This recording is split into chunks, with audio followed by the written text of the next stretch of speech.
Bonjour et bienvenue. Je vous propose dans cette nouvelle vidéo une réalisation à la peinture à l'huile.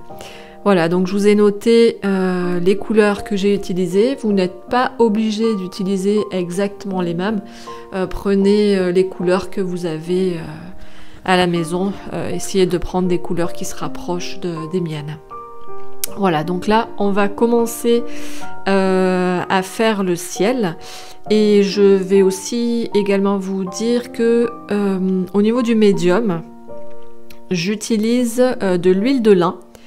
Donc c'est de l'huile de lin qui est utilisée pour la peinture à l'huile. Et le fait d'utiliser l'huile de lin, cela vous permettra en fait de ne pas avoir d'odeur.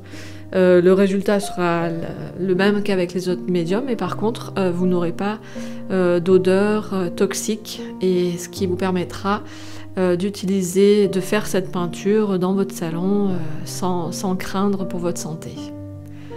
Voilà, donc là vous voyez au niveau du ciel, j'ai choisi de faire le haut du ciel un petit peu plus foncé, et plus on se rapproche du scotch qui sera en fait la mer, plus ça s'éclaircit.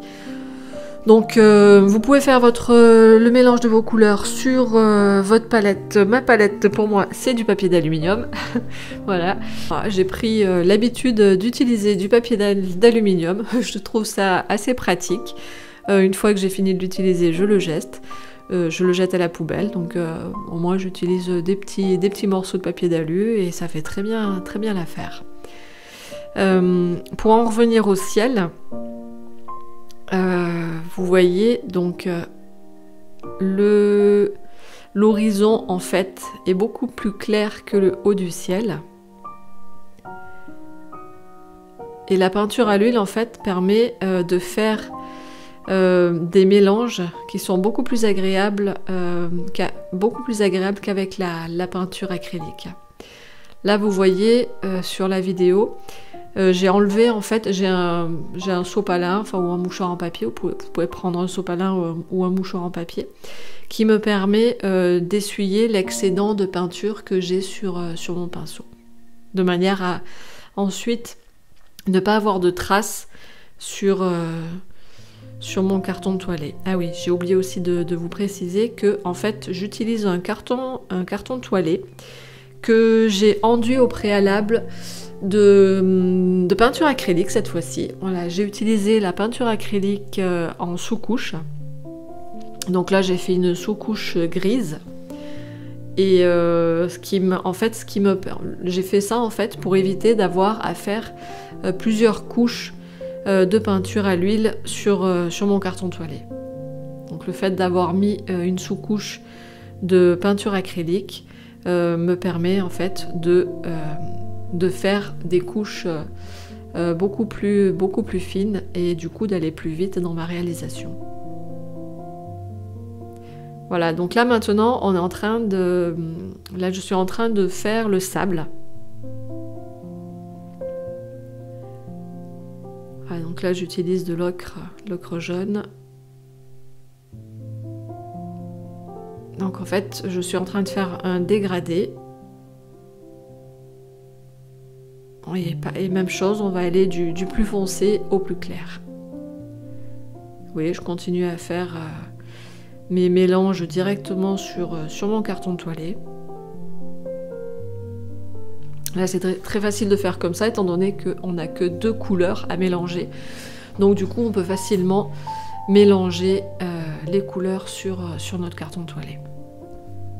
Et vous pouvez voir également que par moment je trempe mon pinceau dans mon huile de lin, de manière à l'enduire d'huile, ce qui rendra l'application de ma peinture beaucoup plus facile.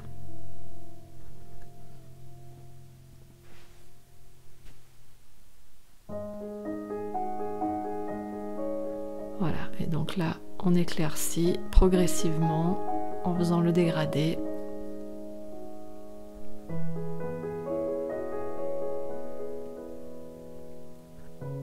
qui va représenter donc notre sable, le sable de la plage, de la dune.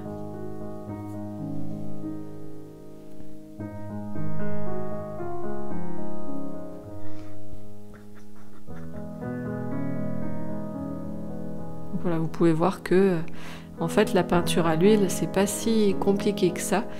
Il suffit, il n'est pas nécessaire. Il n'est pas nécessaire en fait d'utiliser des médiums, tout un tas de médiums. Un peu d'huile, un peu de peinture et vous pouvez arriver à avoir des résultats très corrects. Et sans craindre pour votre santé.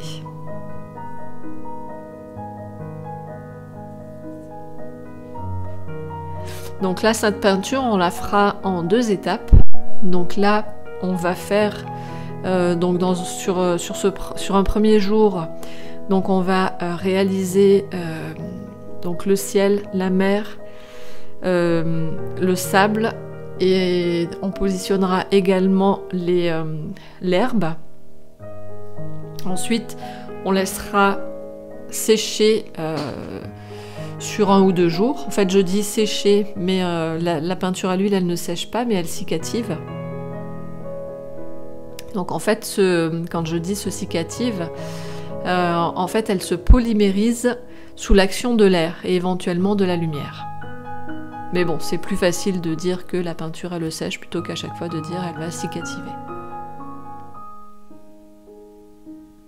Voilà, donc pour la réalisation, j'utilise un pinceau plat de taille moyenne. C'est beaucoup plus facile d'avoir un pinceau plat pour appliquer donc notre peinture, notre sable, et pouvoir faire ainsi des dégradés.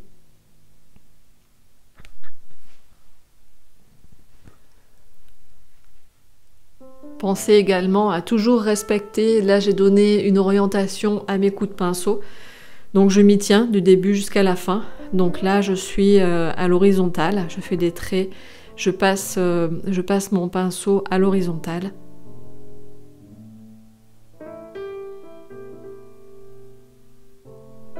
Ça permet comme ça de ne pas trop voir les coups de pinceau. Et ça fait quelque chose de beaucoup plus joli.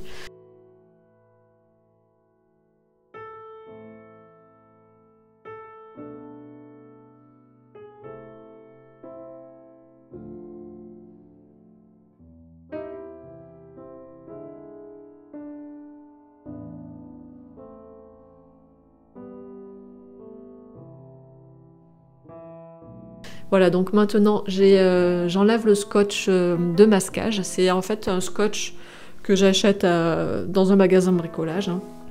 Un scotch qu'on utilise pour peindre les murs. Et que j'ai positionné donc sur mon carton de toilette. En fait, c'était pour... du coup, c'était pour faire la mer. Et ça me permet comme ça... en ayant mis ce scotch, ça me permet, vous voyez, d'avoir des lignes bien droites. Et du coup, c'est plus facile pour peindre. Par exemple, si vous n'aviez pas mis le scotch et que vous vouliez faire des lignes bien droites, vous auriez été obligé de tracer un trait au crayon et puis d'essayer délicatement de ne pas déborder, alors que là, au moins avec le scotch, même si vous débordez sur le scotch, c'est pas grave. Puisque de toute façon, il sera amené à être enlevé et à être jeté.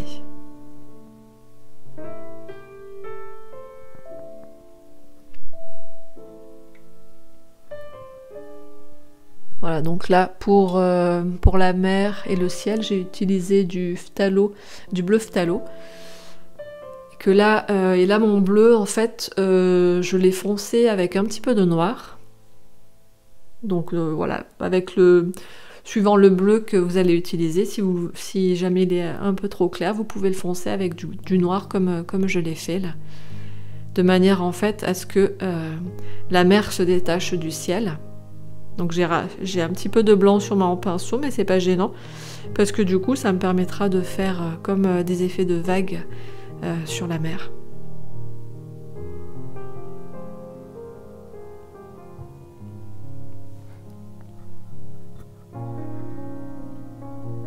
Voilà, ça permet de mettre un petit peu du contraste, le fait de rajouter un petit peu du blanc.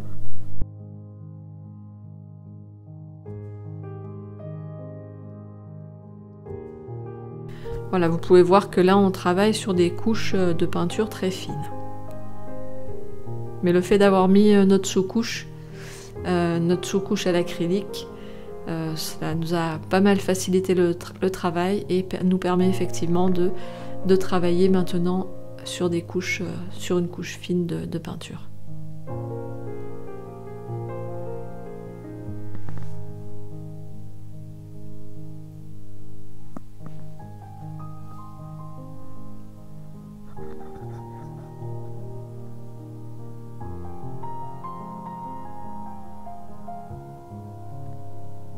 Voilà, là je rajoute un peu du blanc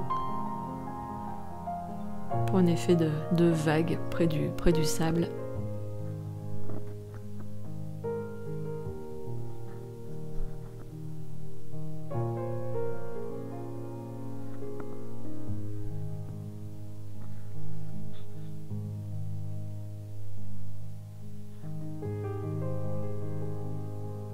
Voilà, le fait d'avoir rajouté ces contrastes a permis en fait de donner de la profondeur à notre peinture. On voit bien l'horizon qui se détache avec le fond de la mer qui est un petit peu plus foncé. Et maintenant on va attaquer l'herbe. Donc là la peinture elle n'est pas sèche, mais c'est pas grave, on va quand même arriver à mettre un petit peu d'herbe au-dessus de notre sable. Et là j'utilise un pinceau rond fin.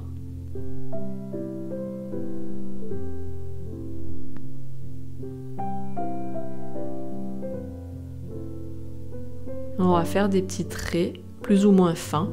Donc essayez de mettre un petit peu d'irrégularité, hein. Ne faites pas que des traits fins et pas que des traits gros non plus. Donc il faut varier un peu des traits fins, un petit peu des traits gros, un petit peu des gros traits, pardon.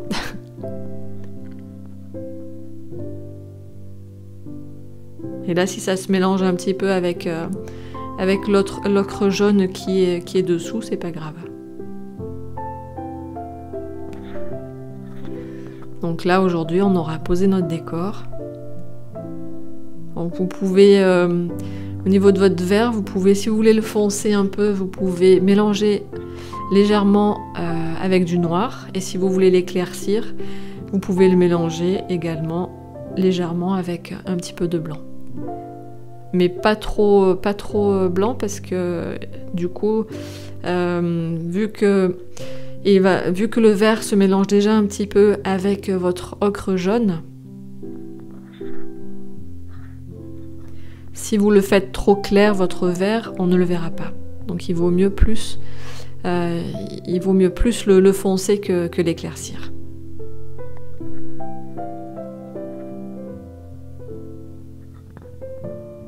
Et vous voyez là, je donne une petite orientation à mon herbe. J'essaie de faire en sorte, faut pas faire des bâtons d'herbe, faut pas que ce soit trop droit.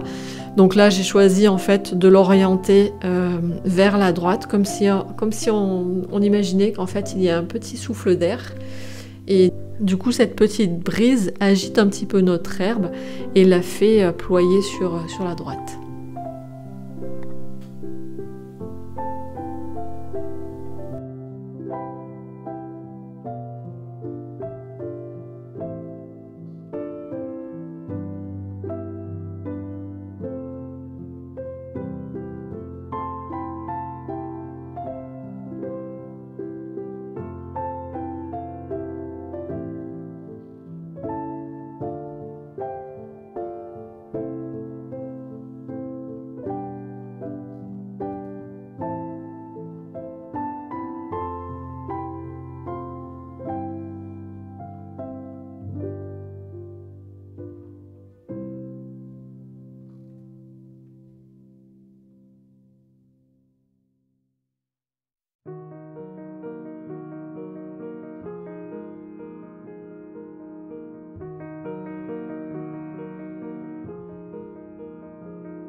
Voilà, donc on se retrouve après 2-3 jours de séchage. Donc en fait, il faut que quand vous touchez vous mettez le doigt sur votre peinture et votre doigt ne doit pas avoir de peinture dessus. Voilà. Donc il faut en fait que vous sentiez que la peinture, elle n'est plus humide. Et du coup, qu'elle a eu le temps en fait de sécher sur 2-3 jours. Là, j'utilise un carton toilé, je crois qu'il fait 13-18 cm, donc c'est pas très grand. Mais ça permet quand même de faire une jolie réalisation. Là, j'utilise du blanc de titane que j'ai mélangé un petit peu avec du vert, de manière à créer un petit peu de lumière dans mes brins d'herbe.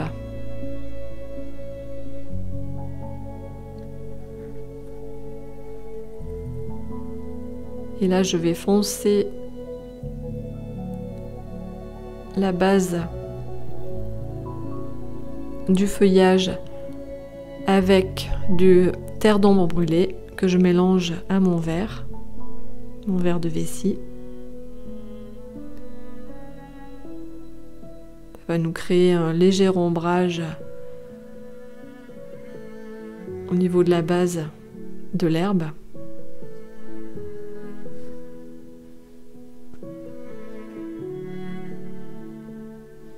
Et du coup, le fait d'avoir laissé la peinture pendant 2-3 jours sécher, donc ça nous permet maintenant de pouvoir retravailler dessus sans mélanger les couleurs que l'on rajoute avec les couleurs que l'on a posées la veille.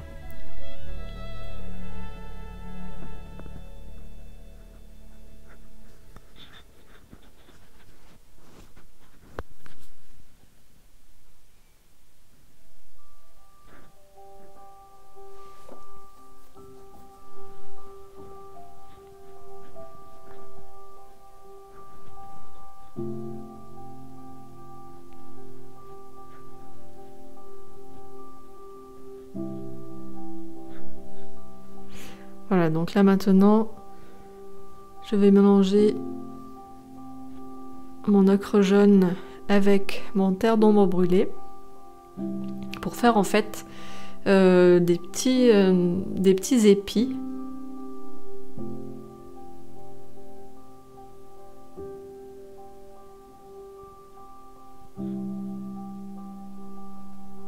Voilà, des petits épis que l'on retrouve au niveau de cette herbe.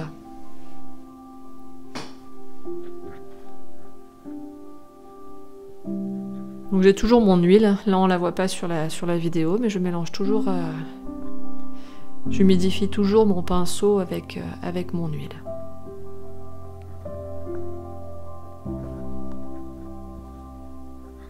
Voilà, et vous pouvez voir également que donc je fais la base de, enfin je fais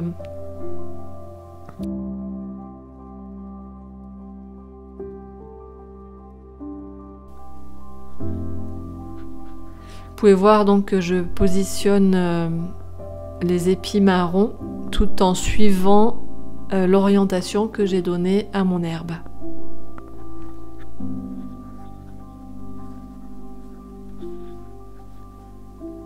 Donc eux aussi seront légèrement courbés. Donc vous pouvez varier la teinte, en faire des plus foncés, des moins foncés. Laissez-vous aller.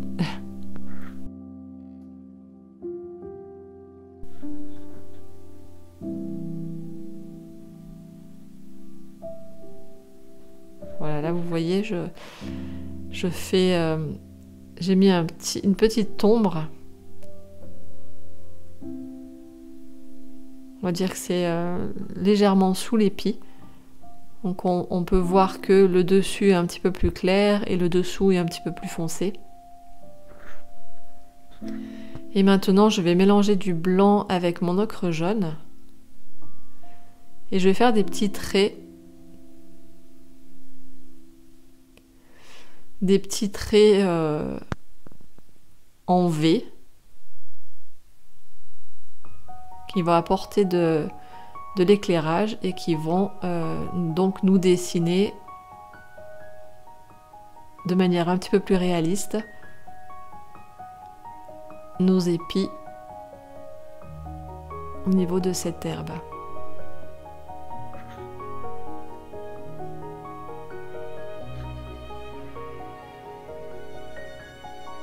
N'hésitez pas à charger un petit peu votre pinceau de manière à ce que cela marque bien sur la couche de marron que l'on a posée au préalable. Et du coup, ça va donner de la consistance et de la matière à cet épi.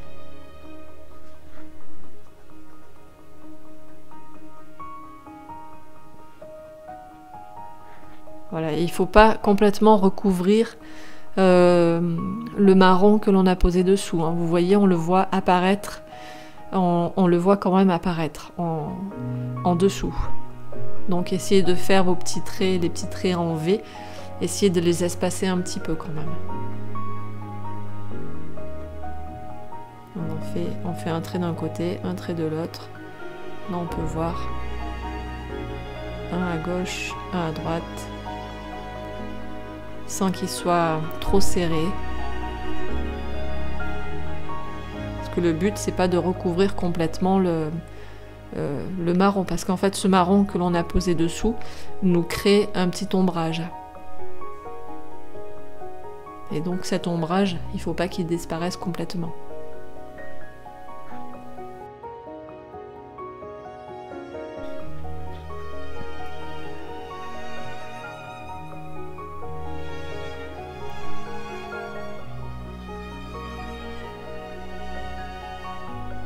Voilà, le fait de faire ainsi, là on apporte du coup du réalisme et on voit tout de suite l'herbe qui se détache donc du sable ainsi que de la mer.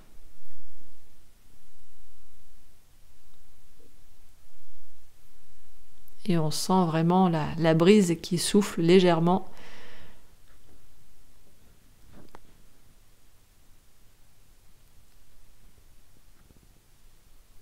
Sur notre touffe d'herbe.